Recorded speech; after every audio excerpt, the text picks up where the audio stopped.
Mapagpalang tanghali sa inyong lahat mga bebs. Ito nga ang ganap kanina pagkatapos ng mahabang traffic na aming sinagupa ay nagluto na ako itong aking barbecue na binili ko yan sa Lander, 10 piraso sa iisang pack at 260 pesos yan. Ay bay, goods na goods ako dyan. Ilang beses na akong bumibili dyan sa may Landers ng ganyan. Napakasarap ng timpla at napakalambot ng laman. So wala kang gagawin kundi isasalang mo na lang siya at iihaw mo siya. So syempre papartneran natin yan ng aking leftover rice na gagawin nating yang chow. At sinamahan ko siya ng bok choy para naman walang nasasayang na pagkain sa atin. So ayan na, meron kang kanin na meron ka pang gulay.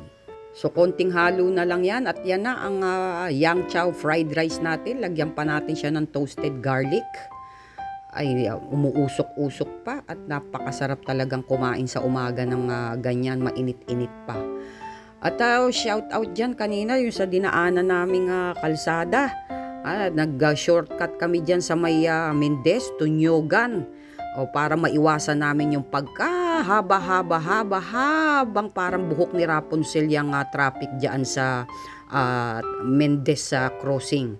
Kaya kung may pupuntahan kayo, mas agahan pa ninyo doon sa oras ng alis ninyo para hindi kayo maperwisyo talaga. Dahil iisang daan lang ang ginagamit. One way lang mga bebs. So, yun lang mga bebs. Thank you for watching. Good vibes. Bye-bye.